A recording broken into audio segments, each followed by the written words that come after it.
Dari pusat siarnya di Bintaro, Tangerang Selatan, saya Ben Slio bersama tim Cakap-Cakap dan juga didukung oleh Kementerian Pariwisata dan Ekonomi Kreatif tampil di Cakap-Cakap di rumah yang indah sekian. Di sana ada piano karena dia adalah pianis, Mas Purwacaraka, dan satunya ada Dea. Halo.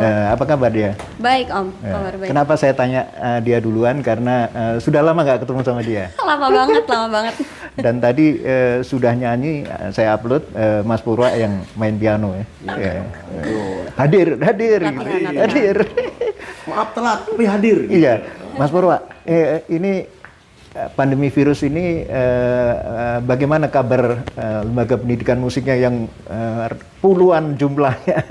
Ini adalah topiknya, kita mengarah pada bagaimana menyiasati pandemi virus ini di lembaga pendidikan musik yang sangat banyak dan itu dikelola secara manajemennya bagus sekali oleh Mas Purwacaraka dan timnya. Oke, silakan Mas Purwa. Iya, jadi saya itu ingat betul ya, 16 Maret 2020 itu jam 3 sore saya menandatangani surat meliburkan anak-anak gitu ya. Meliburkan anak-anak? Ya, meliburkan anak-anak karena pada tanggal 16 Maret 2020 itu pemerintah mengeluarkan satu aturan gitu ya atau sebuah keputusan untuk meliburkan seluruh anak-anak sekolah. Ya, anak sekolah dulu tuh, work from home rasanya belum ya, tapi anak sekolah dulu. Anak sekolah waktu itu mulai 16 Maret kita mulai 17. Jadi saya rapat dan itu 2 minggu ke depan ya. Setelah itu kita perpanjang lagi 2 minggu lagi dan seterusnya sampai hari ini udah 14 bulan tuh surat nggak pernah dibuat lagi tuh surat perpanjangan. Gitu, ya. Jadi udah 14 bulan kita itu memang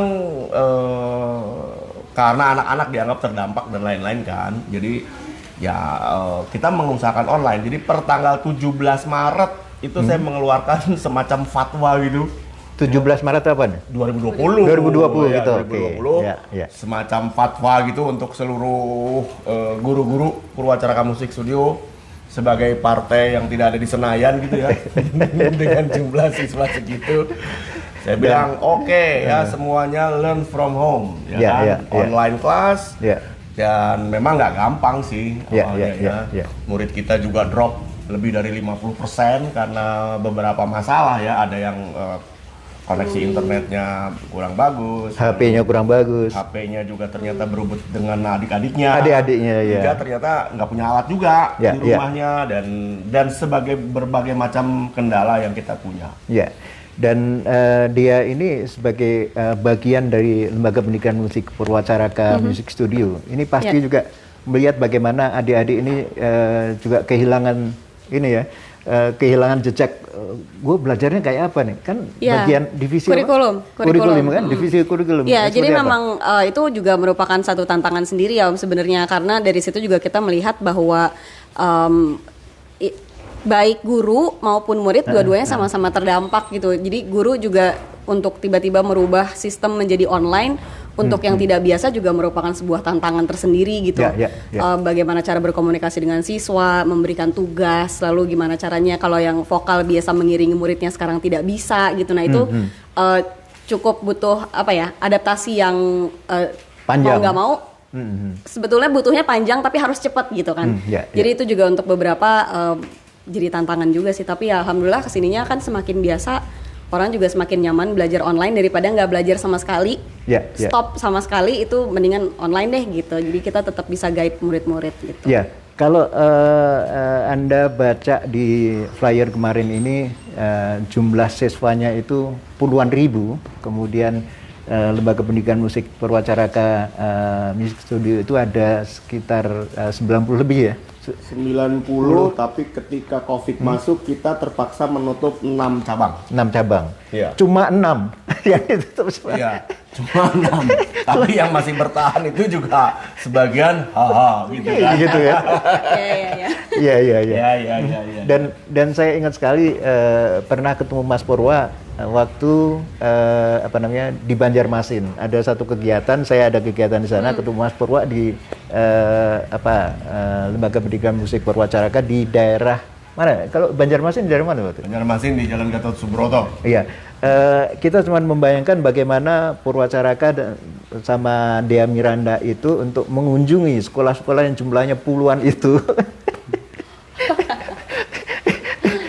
dan ini satu hal yang istimewa. Karena itulah sebetulnya inilah yang paling menarik fenomena ini, di mana tatkala ada pandemi virus, sekolah ini juga kunjungannya dadah lewat Ya, internet. Tapi nggak juga ya. Kalau saya malah efisien. blessing nih kalau urusan Iya, itu iya, ya. Kalau iya, ditanya iya. itu saya malah Iya. syukur nih sama COVID ya. Dengan kedatangan teknologi baru tuh ya, kebayang nggak sih? Iya, iya, iya. Dulu saya ngumpulin branch manager setahun 2 kali, susahnya setengah mati. Ya, ada aja iya, masalahnya, nggak iya. pernah lengkap ya. Ada yang flightnya telat, ada yang macam-macam deh pokoknya ya. Tapi sekarang percaya atau tidak, sejak COVID kita melakukan pertemuan setiap hari Senin, bikin koordinasi, melakukan konsolidasi, perbaikan sistem dan lain-lain Lewat Zoom. lewat Zoom. Dan hari ini sudah pertemuan ke-62. Ke 62 dihitung sama Mas Purwo. 14 bulan. 14 bulan dan, Iya, iya, dan iya, luar iya, biasa. Iya, iya. Dan saya bisa tepat waktu, nggak ada kemacetan, nggak perlu ngeluarin dana untuk Penerbangan. makanan, penerbangan, lodging, ya kan? Iya, iya. Dan semuanya saya kira baik-baik saja tuh kalau urusan itu ya. Ya, ya, Jadi yang ya, sekarang ya. tinggal jadi PR untuk kita nih, setelah kita melakukan perbaikan, penyempurnaan, bahkan menciptakan ujian online nih, udah ada nih. Ya, Sekitar ya, 2000 ya. siswa udah ikut nih Ya. ujian secara online. Bahkan sebagian bilang, Kak online aja deh lain kali, enak banget nih katanya. Jadi Iya, iya. kelihatannya ada sesuatu yang baru Iya. sih di depan. Tapi itulah, jadi kalau untuk saya pertemuan meeting itu untuk saya sekarang jauh lebih efisien menurut saya. Ya, ada satu yang hilang sebetulnya apabila murid-murid ini tidak bisa berinteraksi pada saat ada event-event yang dilakukan oleh lembaga pendidikan musik ini. Betul. Contohnya misalnya kalau di BSD ya, dulu kan tiap tahun ada kegiatan kompetisi atau Kompetisi, apa konser. itu. Sebenarnya Apa kita yang memang- dilihat seperti Ya, ini? jadi kita memang secara berkala itu kita punya 2 event ya. Jadi satu konser kecil atau home concert yang sifatnya internal, lalu Ya. yang kedua ada annual concert yang sifatnya lebih skalanya lebih Ya, besar ya. gitu. Nah, Apalagi itu- kalau ulang tahun ya. Iya, Pas iya ulang tahun benar. berbuat Ulang tahun, acara, ya, ya. pusat pasti juga bikin acara. Sekarang ini kita ya mau nggak mau harus came up with a different outlet gitu untuk anak-anak ya, supaya ya. tetap bisa mengeksplor penampilannya, hasil belajarnya, menampilkannya di depan orang. Lalu akhirnya kita muncullah dengan sistem semuanya dilakukan secara digital, Ya, secara online gitu. Yang itu beda sama biasanya. Beda betul, tapi Ya. kita tetap berusaha supaya si anak-anak ini tetap bisa menampilkan hasil belajarnya, Ya. lalu dapat dievaluasi, dilihat oleh orang tuanya juga bahwa ini remarksnya mereka nih sampai di titik ini Oke. sudah sejauh ini gitu. Ya, itu satu perjalanan yang luar biasa karena ternyata pandemi virus memberikan hikmah juga untuk komunikasi lebih intens tiap hari Senin, Mas Pro ya. Betul. Itu yang pasti. Iya. Bisa ada yang Kamis, bisa ada Tambahan-tambahan yang dengan Jumat. kadang-kadang Sabtu, Minggu juga. Juga iya. Minggu bisa Iya. kita bikin. Satu yang paling menarik, kita masuk ke satu event yang baru saja digelar oleh sebuah televisi, RCTI katakanlah, itu adalah Indonesian Idol. Dan ini salah satu pemenang pertamanya adalah lulusan dari sini. Bukan lulusan, siswa dari sini sejak Iya, 2013.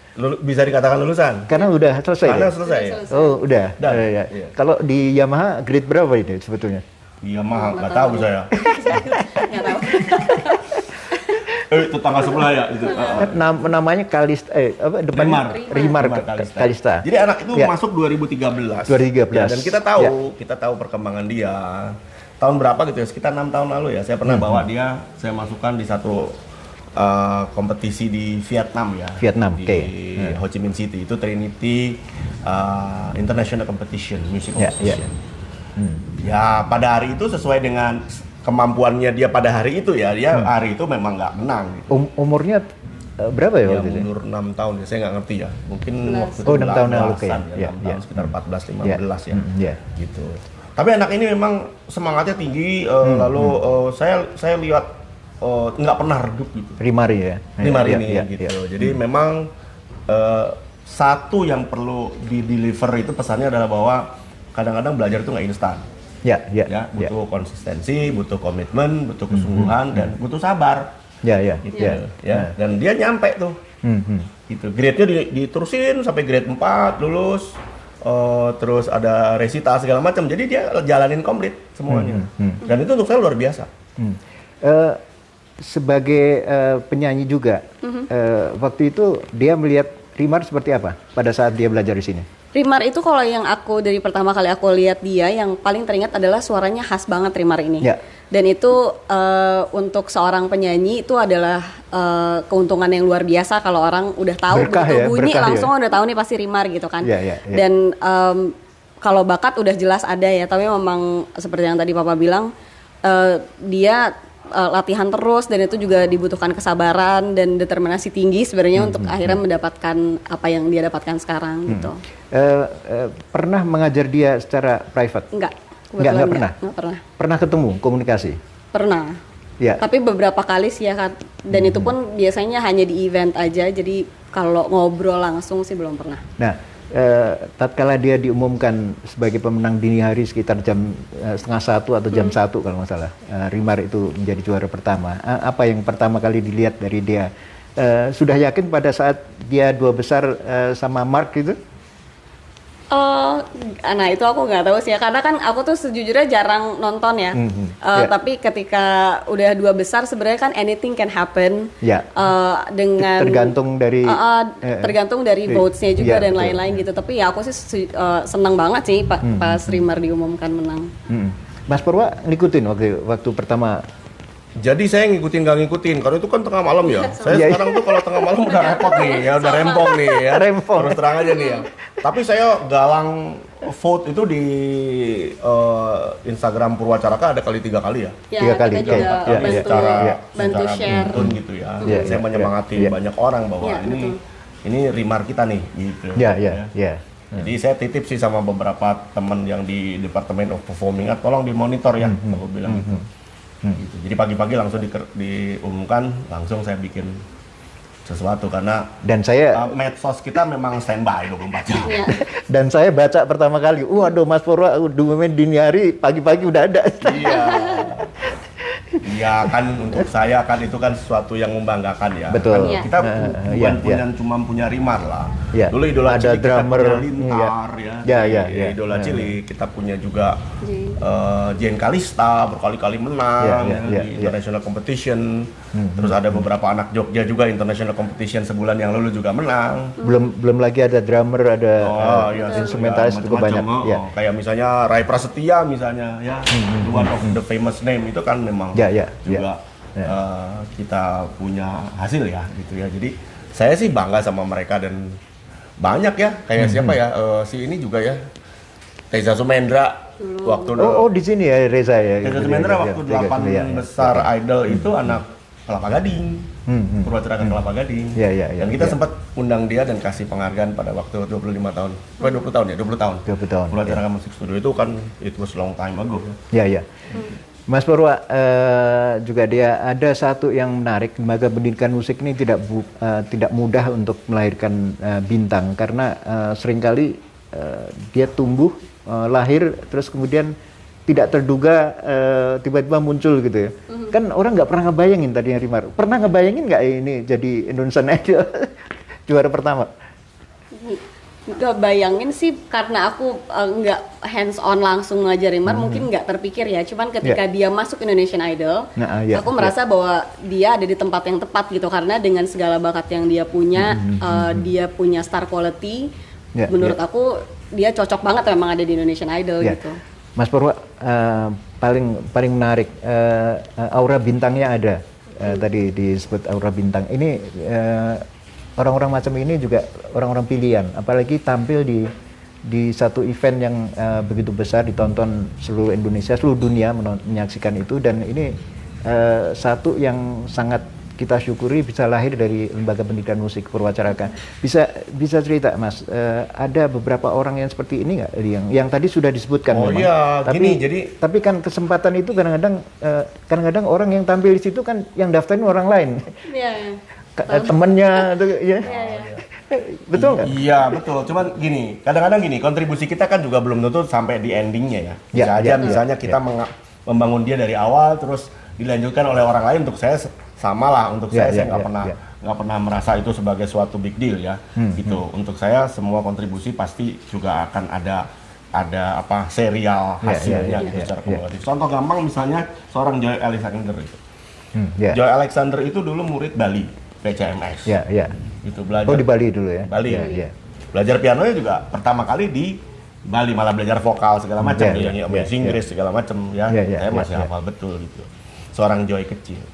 Bahwa kemudian kita nggak sanggup lagi nih ngajarin anak yang memang agak super ini ya. Ketemu Indra Lesmana. Ya, dan ketemu dan seterusnya adalah track dia ya. Tapi bahwa seorang Joy ini kalau pulang ke Bali, dia datang tuh ke tempat kita gitu. Datang itu aja dia datang tiba-tiba jam 11. Datang yang pertama kali dia pulang tuh dia datang. Jadi kepala sekolah aja report sama saya, ini ada Joy nih katanya, dia foto gitu, wah tahu gitu, gue pergi ke Bali ini kan gitu kan. Tapi ya gitu, dia memang ngakui gitu bahwa dia pernah di situ. Untuk saya sangat membanggakan ketika ada anak merasa bahwa ini tempat belajarnya dulu gitu. Dan itu menarik, Joy Alexander ini adalah nomine dari Grammy Award 2 kali berturut-turut kalau nggak salah, dia 2 kali. Tidak mudah untuk mengelola sebanyak ini, Mas. Ini mengulang sedikit. Kota-kota mana yang sebetulnya murid paling banyak dari Lembaga Pendidikan Musik Purwacaraka? Ya kalau dibilang di Jawa ya? Pasti Jawa ya? Oh iya, seputar Jabodetabek kita punya 40-an lah kali ya. 40-an. Jabodetabek Bekasi dan lain-lain. Tapi ada beberapa titik yang kantongnya banyak. Kayak Banjarmasin tuh kantongnya banyak. Jogja itu besar, Semarang itu besar. Ya. Mana lagi ya? Ya kalau di sini sih besar ya, BSD itu besar sekali malah. Cinere itu besar. Ya. Dan itu indikator dari perkembangan musik ada di situ ya berarti? Kadang-kadang analisanya nggak langsung begitu juga. Tapi kita lihat potensi daerahnya kan dibangun oleh berbagai macam faktor ya. Bisa volume. Pertama itu, terus civilization kalau menurut saya berbudayanya seperti apa sih gitu, peradabannya seperti apa. Kalau dia kemudian agak naik dikit, ya pasti dia akan sangat lebih gampang grabs-nya gitu. Kecuali daerah-daerah yang mungkin nggak nyambung gitu ya. Oke, ini kebiasaan kami karena di sana tulisannya ada di sana, maka kita baca di sini. Nanti ikut baca ya.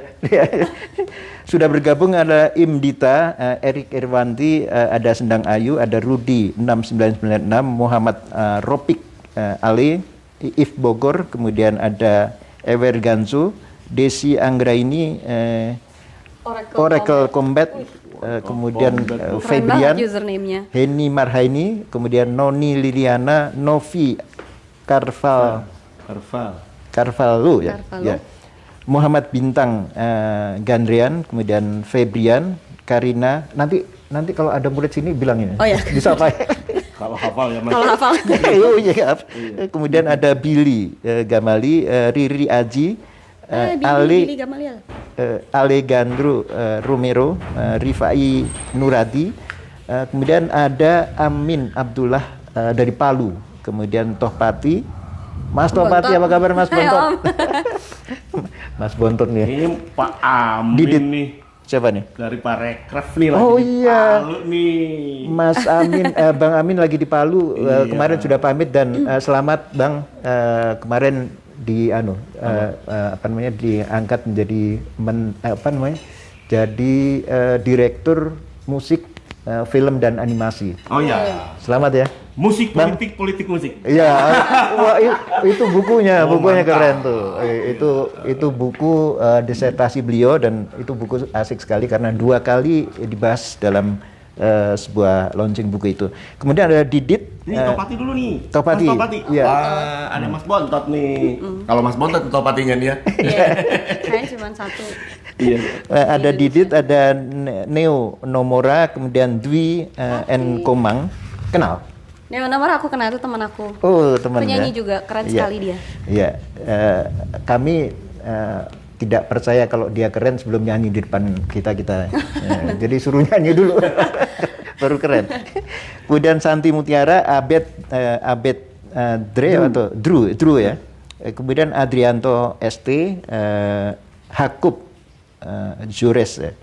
Ariles Briggs, Agnes Luisia, Arianti Yuda, Rizky Andika, Citra Media, apa?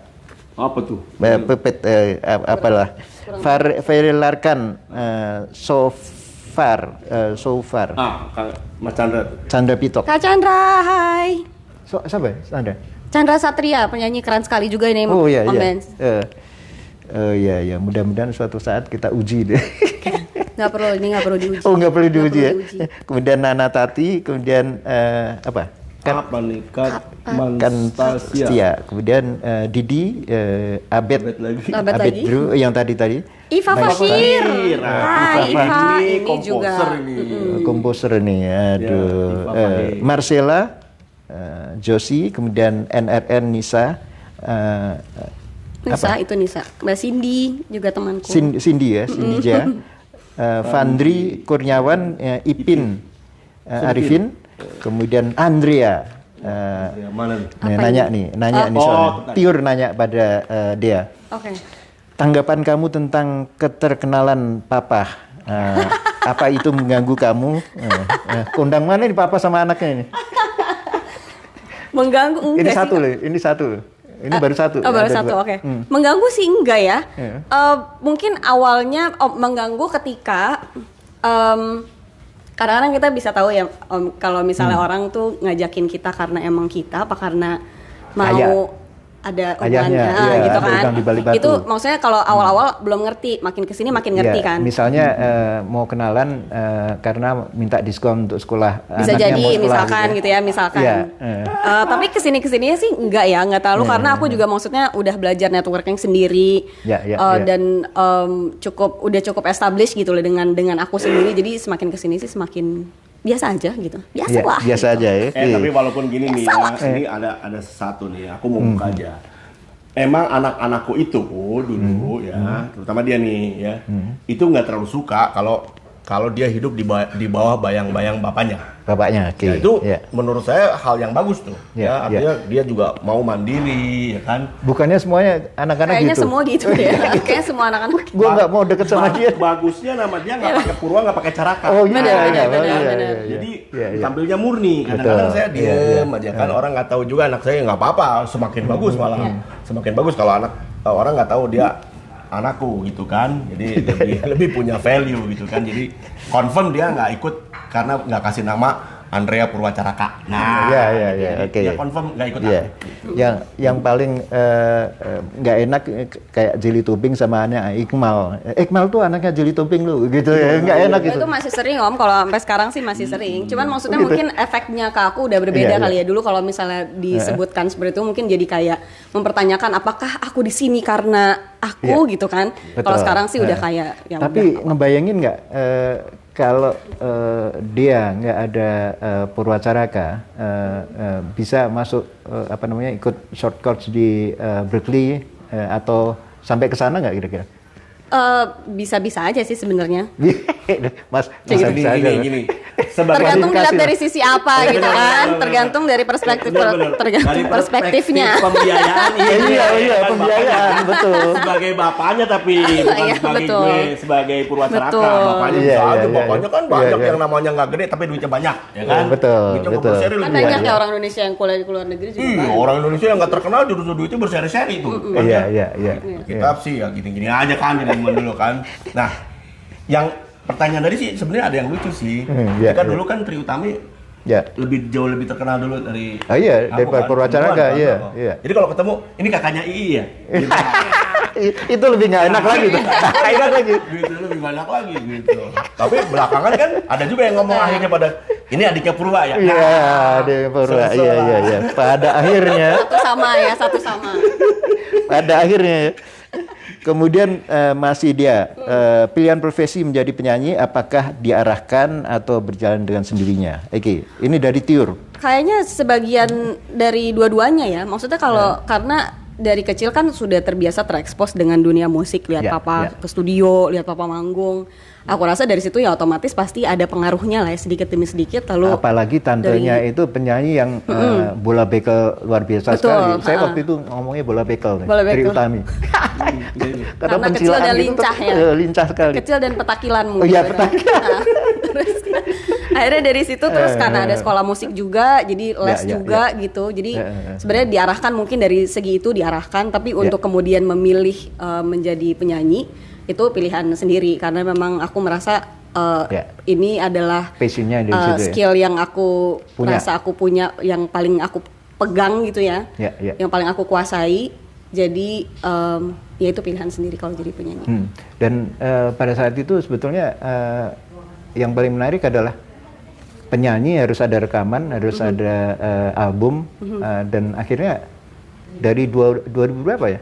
2015 sampai 2019 kalau nggak salah rilis single. 2015 itu rilis album, 2019 rilis single.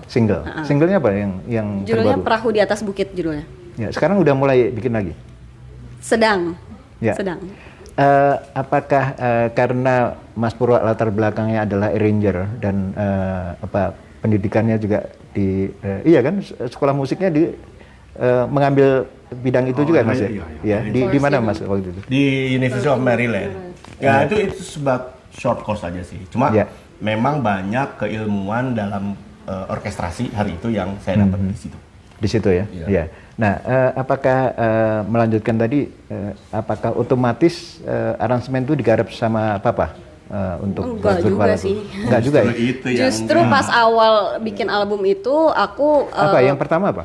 Yang pertama itu yang arrange ada Ibu Dian HP sama ada Iva Fahir juga tadi. Oh iya. Terus salah satu yang bikin lagu juga Iva, ada si Malavadana yang bikin. Papa arrange juga satu lagu di dalamnya. Jadi ramai-ramai sebenarnya ramai-ramai. Itu yang album Dia Miranda ya? Andrea Miranda. Andrea Miranda. Sebelum itu kan ada berapa yang di acara apa? Acara-acara apa Mas? Pagelaran. Oh, kalau konser-konser lumayan ini banyak kali sih. musical. Iya, musical. Drama musical. Yang itu dikuasai sekali karena latar belakang pendidikan musiknya juga di sana. Betul. Iya. Jadi dari situ itu dari 2010 mungkin ya aku mulai aktif sampai hari ini. Apa waktu itu? Pertama kali apa? 2009 itu 2009 akhir aku ikut audisi Gita Cinta the Musical. Kita main itu 2010, lalu dari situ setiap ada audisi pasti aku selalu ikutan dan ya sampai hari ini masih main musikal juga. Iya. Gitu. Mas Purwa, putranya berapa Mas Purwa? 3. Semuanya ada di musik nggak? Atau memegang manajemen? Iya dan tidak, tapi hampir dibilang iya. Jadi yang pertama, dia film sih sebetulnya. Siapa? Mas Adit itu film. Cuma dia juga main drum. Tapi majornya lebih kepada urusan yang lebih ke film. Oke. Ya. Yang kedua dia. Yang ketiga Amanda itu lulus arsitek. Tapi setelah arsitek, dia dengar dia ke New York waktu itu, dia bilang sama saya, boleh nggak saya kalau belajar musik juga? Ya boleh. Lalu dia masuk di Los Angeles College of Music. Dan sekarang tinggal di Los Angeles sebagai pemusik. Sekarang tinggal di sana? Iya. Tolong disapa, barangkali nonton. Sekarang jam berapa di sana?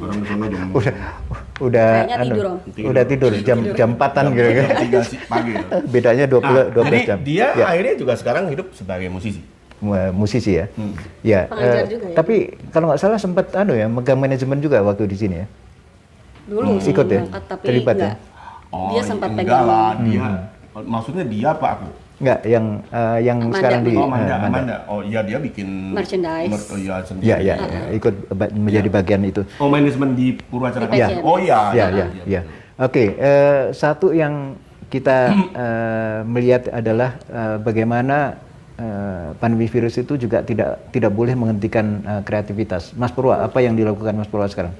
Yang sedang Wah, ini kalau saya sih ngikutin acara-acaranya di kontennya Mas Purwa di YouTube, di Instagram ya, gitu. Satunya. Jadi gini, kita sadar betul nih bahwa ketika pandemi nggak ada lagi cara satu-satunya, nggak ada lagi yang bisa kecuali cara satunya adalah melalui virtual. Ya, ya, ya. Jadi pada Mei 2020 itu kita mengumumkan bahwa kita akan melakukan konser virtual yang pertama. Ya.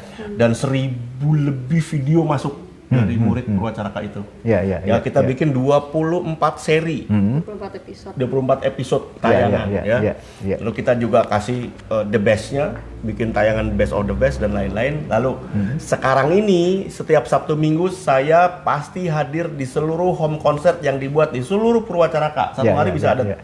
3 sampai 10. Ya, ya, ya. Ya, home concert. Sama, dia juga begitu. Aku kebetulan karena lagi persiapan untuk musikal juga, jadi latihannya setiap Sabtu Minggu, jadi Sabtu Minggu. nggak bisa Apa ikutan. dalam waktu dekat? Dalam waktu dekat kita akan syuting di Shoemaker. Nggak perform di atas panggung gitu. Di atas panggung tapi akan recorded live. Rencananya Oke. begitu karena Ya, belum bisa karena virtual ya? Ya. belum bisa admit penonton kan, jadi Iya, mau nggak mau nggak harus- boleh ada penonton. Oke. Iya, jadi itu. ada tambahan lagi. Ya. Kita tetap bikin kompetisi nih. Terakhir kita kompetisi. Jangan terakhir mas, yang terbaru. Oh, yang terbaru. Terakhir nanti nggak bikin apa-apa lagi. Benar benar. Betul juga.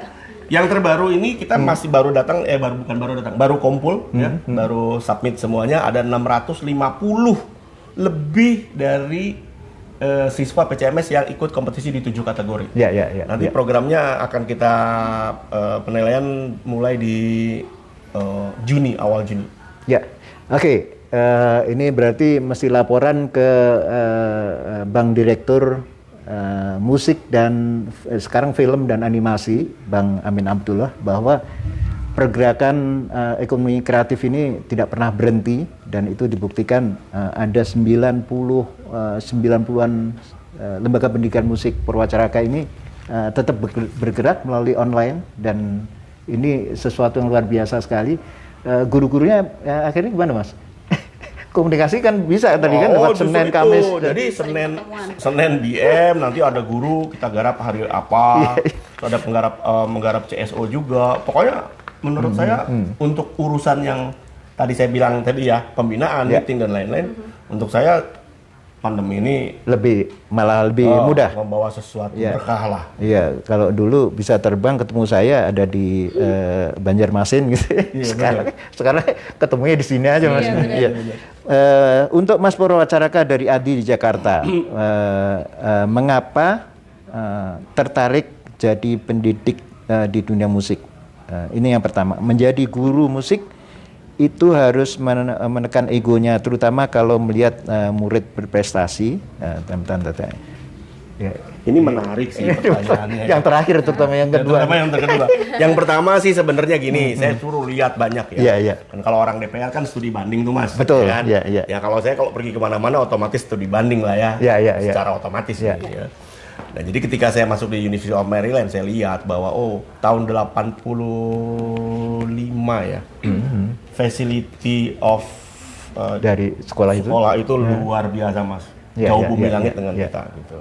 Saya mungkin beberapa melihat sekarang di universitas swasta ya, kayak dia ngajar sekarang Pelita Harapan. iya, mungkin sudah mulai masuk, tapi itu kan 85 mas. Benar. Iya. Bagaimana mereka punya fasilitas, library-nya lengkap. Saya benar-benar iri lah. Jadi timbul obsesi kan. Jadi ketika saya punya kesempatan untuk masuk, saya akan buat sesuatu yang terlepas dari masalah merek apa. Saya tidak mau ditunggangin sama merek, ya kan. Saya benar-benar pure melakukan satu gerakan pendidikan musik. Ya. Gitu. Dan saya komit untuk itu sampai sekarang. Nah, untuk yang kedua sih lucu sih. Tadi apa tadi bilangnya? Kalau misalnya ego sebagai guru, karena kadang-kadang ada murid berbakat, jangan-jangan melebihi gua ntar. Gini, saya sebagai band pengiring berpuluh-puluh tahun diajari untuk itu. Ya. Misalnya gini nih, ngiringi Afi Junior nih, kan anak-anak kecil ya. Ya.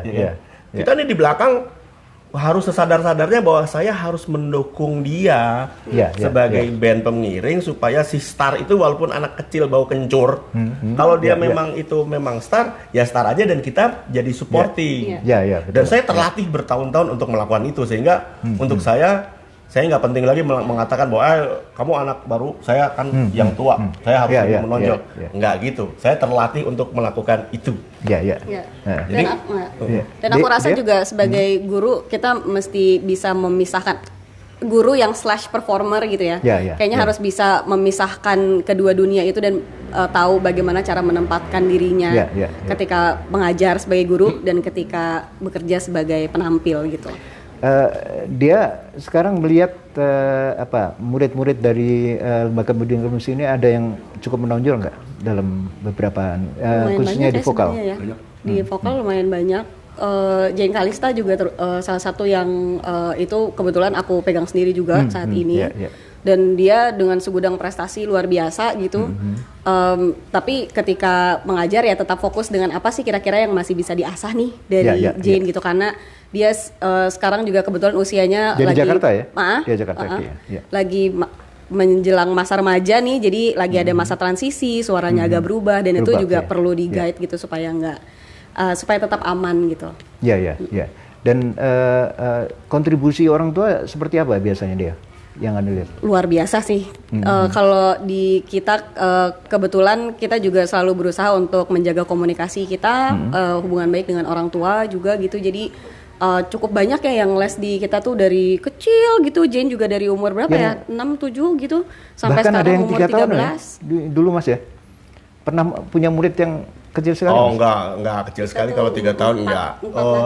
4 itu tapi masuk di kelasnya di Little Mozart. Cuma kayak yang Mas Benz lihat di 20 tahun itu kan ada drummer yang umurnya 6 tahun ya. Matthew. Nah itu kan kemarin ada yang drummer 3 yang kemarin itu. Iya, umurnya udah 13 kan. 13, oke. Berarti kan sudah sekitar 7 sudah tahun. belajar. Iya. Nah itu perkembangannya sangat. Dia dari BSD atau dari mana? Dia dari Cibubur, Mas. Cibubur, oke. Berarti banyak di tempat-tempat yang melahirkan bintang ya di sini ya? Enggak. Sebenarnya rata ya. Primar itu BSD, si Matthew Cibubur, terus ada lagi dari Kota Wisata, terus ada lagi dari Jatiwaringin kemarin si Abed mungkin Abed itu yang tadi mungkin masuk itu, Abed. Terus banyak sih Lintan dari Padang, Jadi sebenarnya semua kantong punya. Oke, sekarang ada Oracle Combat bangga ada seorang perwacaraka, seniman dan budayawan Indonesia. Ya Mas, mesti jawab Mas. Terima kasih Mas Oracle. Saya budayawan enggak lah ya, budayawan ya. Saya musisi. Kalau ditanya kamu selebritis bukan? Bukan, saya pekerja seni. Pekerja seni. Dari Mas Bambang Sumardiono. Ini Mas Bambang ini tinggalnya di Surabaya. Dia dosen dari ITS dan dia adalah tidak sekedar music lover, tapi ternyata juga punya lagu-lagu rekaman. Mas Bambang, apa kabar Mas? Wah, Mas Bambang luar biasa. Salam kenal Pak Bambang. Salam kenal Mas Perwacaraka dan Mbak Dia, terus berkarya. Oh ya, Mas Bambang gitu ya. Semangat. Mas Bambang. Ya. Terima kasih. Dan mudah-mudahan singlenya nanti akan menjadi album ya, karena sudah ada beberapa lagu yang beliau bikin bersama Yuri Ayunir di Surabaya. Mas Yuri. Sudah bergabung Vio Flori Karawaci Perwacaraka. Kasih salam dulu dari Karawaci. Ini Perwacaraka Musik Studio atau PCMS kita ngomongnya. Iya, PCMS ya. PCMS Karawaci sudah bergabung. Iya. Aisyah Kaset Kuma 5566 Baliani Brahimovic, Greg Hadi, Dwi Wardoyo, kemudian ada Bambang Sumardiono, Mas Bambang yang tadi itu. Greg Hadi nih, tangga saya nih dulu di Bandung nih. Hai Mas Hadi, apa kabar? Banyak ya teman-teman ya. Saya kemarin di dalam Niti Harjan loh, di Magelang, di Borobudur ya. Oh gitu. Katanya anunya Mas Hadi, kerabatnya Mas Hadi. Oh di sana ya. Mas Buyil Forwan, ini jurnalis ini Museum Musik Indonesia di Malang, Mas Hengki Irwanto dan kawan-kawan. Kuncen Studio ada Putut AA, kemudian sudah bergabung juga Lydia SMG 88, ada Kresnor, Brother House 14, Diazada, Taufik 22, Mentaresi, Handika, Aditya Rahmadianto. Panjang namanya. Purwacaraka, apa nih Mas? Kok ada Purwacaraka? Salam buat Mas Purwa dari anak-anak Condet Betawi, Jakarta Timur. maju terus musik Indonesia. Oh, terus ya, Jakarta Timur. Semangat. Jakarta Condet. Timur. Diana Mansur, kemudian asik terus Condet. Ini kayak kampanye ya, ini di daerah kawasan sini ya. Kawasan Condet. Rizali Idris, kemudian Rian Juardi, Amel, Vigil dari Selandia Baru. Mas Vigil, apa kabar Mas? Waduh, Iya. jauh nih tamunya. Anak buahnya Mas Tantowi. Oh, hai Mas Vigil. Kemudian Sebenarnya kita harusnya 2020 tuh ke Selandia Baru sih. Selandia Baru, Udah rapat satu kali di restoran Jepang. oh gitu ya. Belum jadi ya. Apa daya? Jangan nggak jadi, belum jadi. Belum jadi. Belum jadi. Mudah-mudahan Mas Tanto diperpanjang terus karena tugasnya sekarang sudah dosen keliling dubes keliling Pasifik. Ya dubes maksudnya. Nova Khalid, Richard, Andrea, namanya sama ya. Namanya banyak banget. Dari Mas Vigil yang tadi tuh, keluarga musisi keren, salam hormat. Belum kenal Kang Purwa, baru kenal Teh Ii aja. Oh iya. Terus apa-apa. Gak apa-apa. Suatu saat kalau mudik tak kenalin. Kenalan Ya. langsung. Kalau kenal Mas Purwa harus kenal ayah sama ibunya. Itu adalah apa namanya? Beliau ini adalah orang-orang yang cinta pada musik karena itulah anak cucunya juga. Saya tadi udah sungkem loh Mas. Udah sungkem. Umur 93 sama 92 ya. Saya 93 92. Baru divaksin. Ya baru divaksin dan saya bilang Bapak masih muda itu Pak. Wah semangat ya. Iya saya muda. Dari siapa Mas? Usi ya. Jadi Usi sebagai musisi apa tanggapan Mas Purwa tentang Andrea sebagai penyanyi? Oke, tentang anaknya nih, Mas. Wah, susah nih, nggak objektif. Dia suruh ditutup kupingnya. Ah. Oh nggak usah ya? Ya kalau saya segini, sebagai bapak dulu ya, Ya. sebagai bapak sih saya senang. Artinya dia memilih sesuatu yang saya juga beyond expectation sih sebenarnya. Ketika saya memperkenalkan dia musik pada awalnya, terus kemudian juga ternyata dia jatuh cinta, senang dan serius bahkan very serius gitu. Benar. Ya, Untuk saya apa namanya sebuah berkah juga karena saya juga bisa memberikan estafet kepemimpinan itu sama dia kan. Ya. Nah, tapi kalau saya melihat dia sebagai penyanyi, dia memilih jalur yang untuk saya sih di sini nggak populer ya. Artinya maksudnya nggak jalur cepat yang ramai-ramai orang gitu ya. Jadi satu jalur yang spesifik dan suaranya juga memang khas. Ya saya pikir sesuatu yang unik itu kan pasti akan jadi yang berlainan dengan yang lain. Jadi nanti bagaimana tinggal dia bisa memanfaatkan keunikan ini untuk segala macam hal. Dia sendiri waktu punya pilihan masuk ke konservatorium untuk apa nih? Vokal lebih ke kan aku kuliah kan emang seni musik di UPH. Lalu setelah itu aku belajar yang long term itu emang specifically di teater musikal. Teater musikal, oke. Di New York Film Academy, kebetulan dia ada Conservatory of Musical Theater-nya di situ. Gitu. Ngambilnya majornya di vokal ya? Musical theater. Jadi musical itu theater, jadi programnya dia tuh memang fokus sama 3 aspek utama dari musikal. Musik, jadi nyanyi, tari sama acting gitu.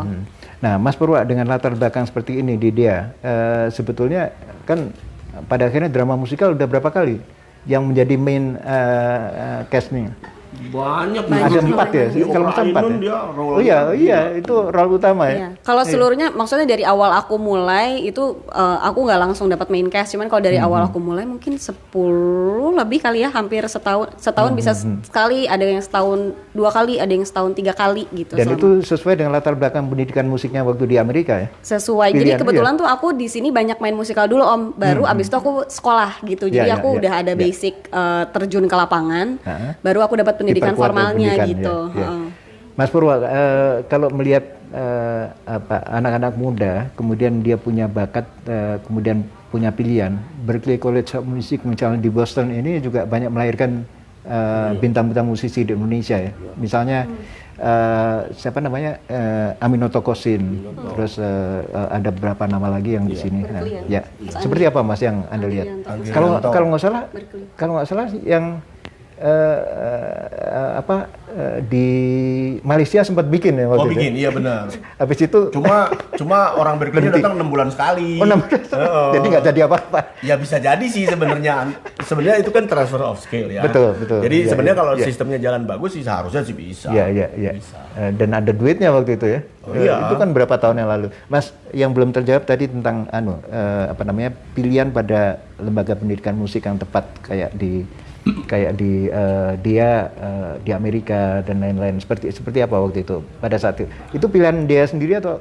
Iya. Ya pilihan dia, tapi saya sih setuju dengan pilihannya karena kalau misalnya musical theater nih, Ya. tempat yang paling tepat hanya 2 di dunia ini. Kalau nggak New York atau London, udah itu aja. Ya. Jadi kalau dibilang lebih besar mana ya saya kasat mata lihat New York lebih besar. Ya, Walaupun ya. sejarahnya datang dari London ya. Ya, Tapi ya. kemudian besarnya ada di Amerika dan itu jelas banget gitu. Nah, yang karena sekolahnya di sana, apakah silabus dari singkatannya apa? PCMS itu juga sedikit banyak mengambil dari itu juga. Oh, polanya. enggak juga sih, karena kalau yang di PCMS kan very spesifik musiknya, kalau vokal, piano Ya, gitu ya. ya. Jadi mungkin di grade atas aja gitu, mulai dimasukin sedikit-sedikit. Karena Ya. sebenarnya kan penyanyi juga semi aktor ya, karena kan kita kadang-kadang harus bawain lagu sedih padahal hati lagi happy gitu, dan begitupun sebaliknya. Jadi sebenarnya itu hanya basic aja lah gitu yang diambil. Walaupun di dalam di lapangannya influence-nya tidak terhindarkan. Iya. Ya. Gitu. Jadi ada semacam kiblat baru ketika dia masuk dan Oke. beberapa anak yang terpancing untuk masuk di situ Ya, sekarang betul. mulai terpancing. Salah satu yang cukup menarik kalau kita ada di areanya Mas Purwacaraka ini juga dia Miranda itu adalah beberapa rekan di sini yang pada akhirnya dia memilih agak mengarah ke world music ya. Ada teman-teman yang pakai gamelan segala macam. Siapa namanya teman-teman itu? Yang sekarang ada di Bali? Yang sekarang ada di Bali. Kan ada Ras Muhammad, kemudian gengnya dia itu yang siapa namanya? Itu kan dulu ada di sini. Dulu sempat membuat satu album rekaman kalau nggak salah. Sama Iya. Iya, Kuno Kini. Manda sih itu. Kuno yang Kini. banyak. Manda ya. Manda yang Iya, lebih iya. banyak. Kan ada di sini kan dulu Manda, iya. interaksi di sini ya. Dan beberapa saat yang lalu Kuno Kini ini kami kontak, itu musiknya unik ya. Gimana dia pendapatnya? Aku Kan sempat dengerin sejujurnya ya? sih Sempat dengar? adikku yang lebih banyak main Oke. dengan world music gitu. Jadi aku sih kalau mengamati karena aku tuh basically suka semua genre musik di dunia ini. Ya. Yang penting enak gitu ya, bisa dinikmati. Ya aku mengagumi sekali orang-orang yang bisa menggabungkan si musik tradisi dengan musik kontemporer gitu. Oke. Jadi Iya, menjadi satu bentuk baru yang sangat menarik gitu. Sangat menarik dan itu yang dicari di pencinta musik di luar ya. Kebanyakan mereka Indonesia Lebih appreciate. musik timur Iya, terus betul. ada unsur-unsur itu. Kenapa saya bilang seperti ini? Bersama Kementerian Pariwisata dan Ekonomi Kreatif kami akan jumpai minggu depan itu ada Ivan Nestorman. Dia ada Sasando. Dan Samalia itu akan main Sasando juga. Dan berikutnya kita akan bicara world music itu bersama Ian Antono dan juga satu lagi adalah Bli Kompiang Rake. Main gendang dan itu adalah gong 2000 dulu. Iya. Ya, ingat ya Mas ya? Yang kayak gitu. Saya kalau Kompiang tahu saya. Tahu. Iya. Pak Kompiang. Kapan-kapan kita harus berkunjung ke Bali dan di tempatnya Mas Purwacaraka di mana Mas? Di Renon. Renon ya? Iya. Renon. Saya nggak percaya kalau itu indah. Ada 2 sih. Oh ada, Restoran, Renon. ada rumah. Ada rumah, makanya itu. Iya. Kalau di Bali, kalau di rumah harus nginep. Oke, iya harus ke sana. Dan itu pemandangannya indah sekali Iya. karena saya Karena cuma melihat fotonya, belum melihat. Nah, pada dasarnya gini, saya itu pencinta budaya Indonesia. Iya. Jadi rumah pun di Bali saya bikin rumah-rumah Indonesia saya ambil dari Jawa segala macam bentuk dibuat. Pokoknya intinya saya tuh I love this nation very much. Betul. Gitu. Destinasi wisata juga ya. Iya. Ivan Nestorman minggu depan dan kita akan cerita bagaimana anak muda di NTT itu tetap cinta pada musik Indonesia dengan cara mereka sendiri. Mas Purwa sama dia sudah siap-siap. Saya tadi dikasih tahu mau main kode. piano di situ. Kasih Ya. kode. Iya ya, nyanyi aja Boleh. kejauhan ya. Boleh, Oh, boleh. bergeser ke sana. Bisa nggak bergeser? Bisa, bergeser. Oh iya, masih ada. Sambil masih ada tuh. sambil saya baca juga. Apa yang paling membahagiakan menjadi guru bagi Kang Purwa maupun dia? Apa? Untuk saya simpel ya. Ini dari Begitu anaknya, Anaknya bisa. Dari muridnya siswa yang berprestasi, kita bangga. Iya. Udah itu aja. Ya, ya. Bahkan kadang-kadang prestasi juga tidak selalu ditentukan dari menang lomba atau dari apa ya. Kalau buat aku sih even smallest achievement seperti Ya. bulan lalu belum bisa nyanyi lagu A, terus sekarang udah bisa tuh juga Ya, ya, buat ya, aku ya. rewarding banget. Ya, sekecil apapun itu Sekecil adalah apapun satu progresnya. harus diapresiasi Betul, ya, karena mereka itu akan tumbuh kembang menjadi semacam yang Rimar. juara rimar, akan jadi kayak rimar. Pak Sudaryana dari Kementerian Parekraf, kemudian salam buat Kang Purwa dan sama Ii. Ya. Terima kasih Kang Daryana. Kang Daryana ini juga kalau nggak salah latar belakang pendidikan musik juga beliau. Kemudian Kang Purwa dari Mas Didit mau tahu karya musik yang pernah direkam. Ya. Apa Mas? Wah banyak ngiring siapa aja. Iya, ya. Kalau di sinetron itu, di film ada Sidul Anak Sekolahan. Iya, terus itu ada mendapatkan satu- Piala Vidya. Iya, terus ada opera Ainun yang saya buat 150 Opera Ainun. menit atas permintaan Oke, Pak iya, Habibie. Ya. Ya, saya nggak pernah ngelis sih, tapi yang pasti bukan lagu Iya. pop yang cinta-cinta banyak orang sekarang seneng gitu. Ya, dan penghargaan itu yang diterima antara lain sempat Piala Vidya untuk sinetron Sidul ya. Itu sinetron terpanjang ya. Terpanjang Ya, berapa ribu? terpanjang karena saya kerjakan 27 tahun itu aja. 27 tahun dari saya remaja sampai saya remaja lagi. Aduh. Ini dari saya Paulin. Selamat sore Mas Purwa dan Andrea, sukses terus ya. Amin, terima kasih Ini banyak. kayaknya sudah pulang kantor ya. Kemudian Jenny Sinaga. Wah, Tuh adikku muncul. ini di Norway. Oh, Norway. Oh, jadi nonton di sana? Nonton di Waduh, sana. luar biasa. Hai, Terima Jenny. kasih banyak. Iya. Jam berapa lu di sono? Kemudian Nika Audrey. Kang Purwa, apa kabar? Ini siapa? Nika adiknya ada di New Zealand. Nah, New Zealand. waduh, banyak nih dari Banyak New nih. Zealand. Oh, banyak ya. Mantap. Ya, oke. Mas Purwa bergeser ke sana. Oh, ya, ya, siap. dan Oke. sama dia. Nyanyi yuk.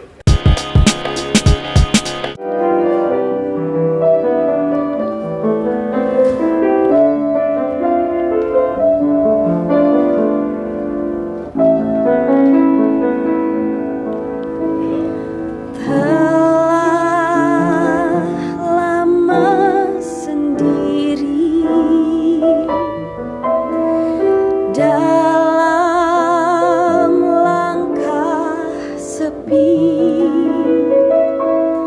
tak pernah kuduga bahwa akhirnya tiada dirimu di sisiku. Meski waktu datang dan berlalu sampai kau tiada bertahan, semua takkan mampu mengubahku. Hanyalah kau yang ada di relungku. Hanyalah dirimu mampu membuatku jatuh dan mencinta. Kau bukan hanya sekedar indah, kau tak akan terganti.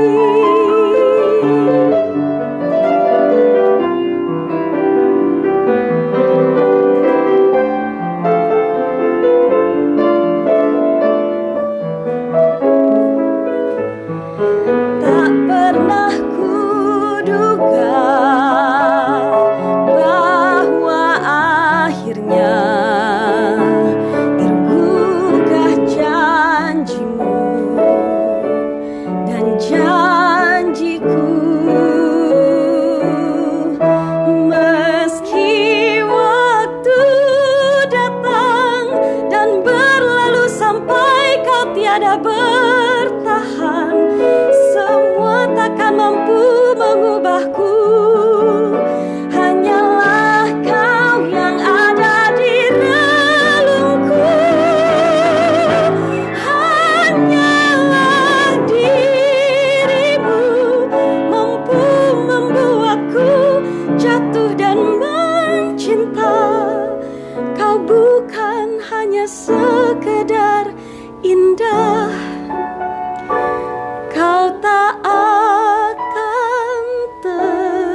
Oke. Terima kasih banyak. Kita akan ketemu cakap-cakap di pekan depan bersama Ivan Estorman dan Lia. Kita bicara tentang destinasi wisata di NTT dan juga salam musik Indonesia, salam sehat. Terima kasih Mas Purwa. Lia. Terima kasih Om Ben. Hai, salam musik Indonesia. 40 tahun berkarya di musik Indonesia, Vina Panduwinata tetap eksis hingga hari ini.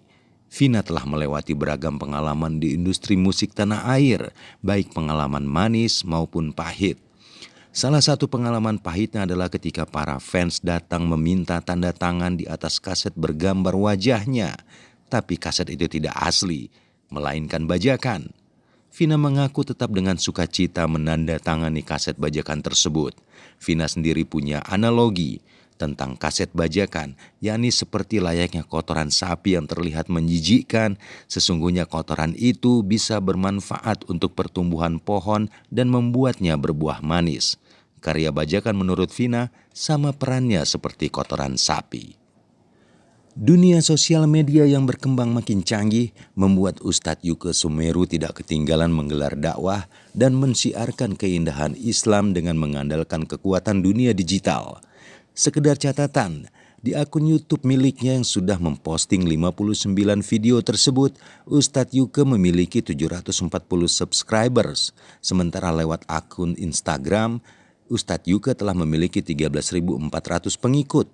Dan sekitar 300 nama diantaranya adalah non-muslim. Di tengah masa pandemi COVID-19 ini yang membuat masyarakat wajib membatasi kerumunan dan berkegiatan, Ustadz Yuke mengaku malah mendapat banyak tawaran ceramah. Dengan menggunakan fasilitas Zoom, hanya dari dalam rumahnya, Ustadz Yuke bisa memberi tausiah dan didengar di banyak majelis taklim di seluruh dunia.